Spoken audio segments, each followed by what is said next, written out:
This is Sarah again from Little Stab Studios, and today I'm going to show you how we take a clip art a picture on the computer already, and we're going to turn it into a cross-stitch chart.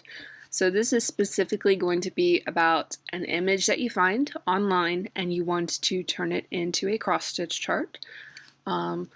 Before we talk about how we're going to do that, I want to talk about the specific image I'm using and why I'm using this one. I found this pretty bouquet. Well, I guess it's only a couple flowers, but this beautiful white rose pattern. It is on freepngimage.com, and you can find out all of the information about this particular image right here. And there's a few things that we really want to focus on. Number one is the author and what they want me to do, which is let everybody know where I found the image. So I'm going to include this in the pattern source so people know I did not draw this beautiful picture, somebody else did. The author is Brett Croft. I know when it was added, how many people have downloaded it. It is a Creative Commons license. Now if I click on this, it's going to tell us what that means. It means that I can copy this, I can redistribute it, I can use it and change it. That's totally fine. But I have to give credit and I have to let people know if I change it, and I'm not allowed to make money off of this. So I'm free to use the picture as much as I want, but I cannot take this, turn it into a cross-stitch chart, and then pop it up on Etsy and charge people $10 pop for the chart. Not cool at all, okay? So that is why if I take something like this, I'm going to be doing it to stitch for myself, or I am going to be sharing it for free. I'm not going to be making money off of it because you're not allowed to do that under the license. And you need to keep that in mind when you're finding a picture online that you want to stitch, okay? So I have already downloaded this flower onto my computer, and I am going to open up MacStitch, and of course I closed it all out. So what I'm going to do is go to Finder, Applications, and open it up there. Come on. Here it is. And I already tested this out, of course. So I'm going to go to Convert Image, and this time we're going to go to Advanced Image Import. Click OK. And I'm going to go again to Recent, and here is the PNG file. Very easy to download it, all that good stuff. And because it has so much beautiful detailing on it, we are going to go into, I think 16 stitches per inch would be nice. And they're saying with the original attributes for the image, this would only be 37.5 by 52 inches, which, as we all know, is a very reasonable size, or not. I like flowers, but not that much, so why don't we go ahead and get this down to something a little bit easier to handle. And I think we will go with 6 inches for the width and 8.4 for the height. I think that seems reasonable based on the level of detail, all that jazz. Again, it's starting up with anchor at the top, and as usual, I'm going down to dimensions, and DMC. I just want to say, why is it that anchor can have all of their floss colors organized all nice and beautimous? Come on, DMC, step it up. I mean, what is this nonsense? You can add a border if you'd like. You can tell it how many stitches you'd like to do. You can do max colors, and that is definitely something that I want to do. Again, we've got a number of shades of green. We've got a lot of nice creams, some pinks over here where the petals start to turn almost an orange in the center, and some red. So that's quite a few colors that we've got to work with. So I think we will allow up to 50. That should get most of the detail in, but not be too crazy.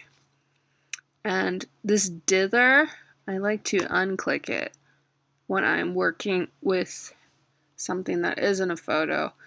And that just lets it know that, this is an image file and it should have very clear lines. You don't need to worry about editing it too much there. And we will go ahead, and I want to let you know about this part, which is something that I use a lot. When you are trying to get it not to add any crazy colors, one of the things you can do is uncheck it and manually select which colors you would like to allow it to select from. And this would be a great way if, say, you don't have, 163, 164, you want to make sure it doesn't have those colors and you only want to go with, say, these greens in the entire chart. You can select those, and then you would have to select any reds, yellows, etc. that you want to allow it.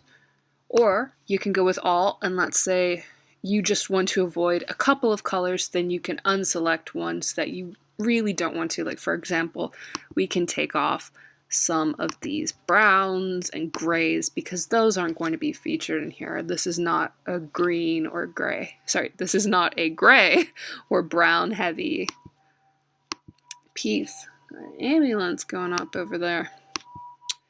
So, click those off just as an example. And you can limit this as much as you want, or likewise, you can let the computer, have fun with that. And definitely, I have way more than 50 colors selected here. So it is going to, basically what I'm telling the computer is, you can go with up to 50 colors, but you cannot select any of the ones that I have unclicked. So it's setting some additional limitations to the program. And this is really useful when you have, say, like these areas over here, you want to avoid having 4, 5, 6 different shades of green that are all really similar. You can unselect a few of those, and that will limit it a bit. I have already done this before, and when selecting max colors of 50, it worked out pretty good without having to worry about that. So I'm just going to click OK. It's going to take a sweet time. All right, and look how nice that came out. So that's 50 colors. It decided 36 was enough, and I agree with them. I think that is pretty darn tootin' cute. It's got, like, for example, those tiny little pieces. I don't think we need to worry about those. And then I don't like that one. But in general, it is really, really nice.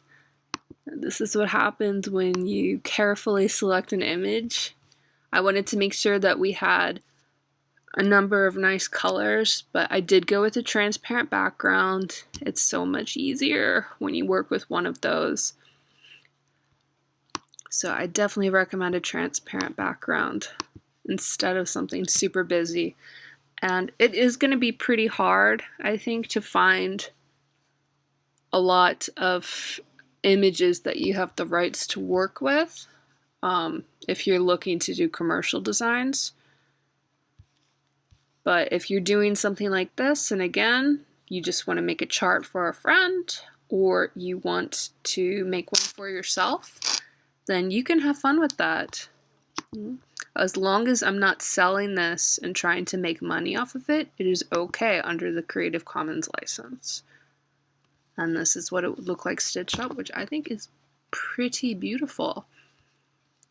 I think it has some really nice colors, and considering the size and amount of detail, I do believe that 36 colors is a very appropriate amount, and I do love the shadowing that just came out naturally.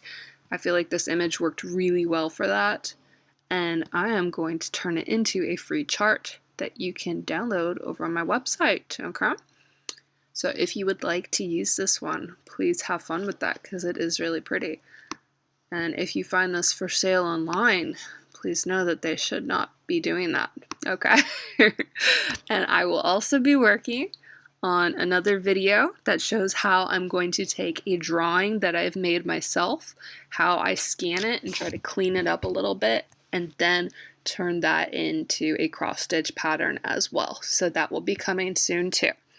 Real quick, back on this rose again. I kind of jumped the gun in thinking that this was completely fine when I imported it into MacStitch, and I wanted to show you a little problem that I had with it and how we can fix it.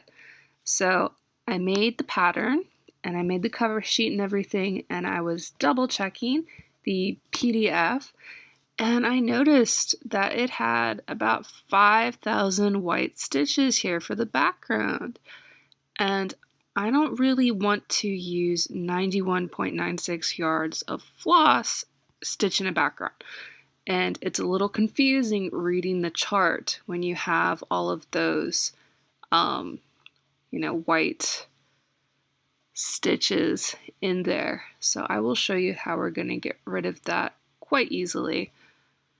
And it's not too big a deal. And an easy way to find out if you have that issue is to get the eyedropper tool right here, and you hover over any color, and right here at the bottom of the screen, it's going to be showing you what color you have selected. So if I click here, you can see that it says DMC Blanc or white. So I click that, and luckily I don't have much white at all in here. So I'm just going to quickly go ahead and hit remove all stitches of active thread again. And then now when I hover over it, there's nothing. And another great way to check is to change the cloth color. So if I change this to a very bright red, it is easily going to highlight any of the little stitches on the outside that might have been missed. It looks like this is, a winter white. It's a slightly different color. So I'm going to go through and I'm going to clean this up, and then it is going to be ready. And changing the cloth color like I just did, or going through and removing a color from the palette, is the quickest way that you can get rid of it. And I hope that if you have any trouble with a background in your pattern, that those tips help you out. And again, having a very contrasting color in the background is a great way to do cleanup work as well. Good luck.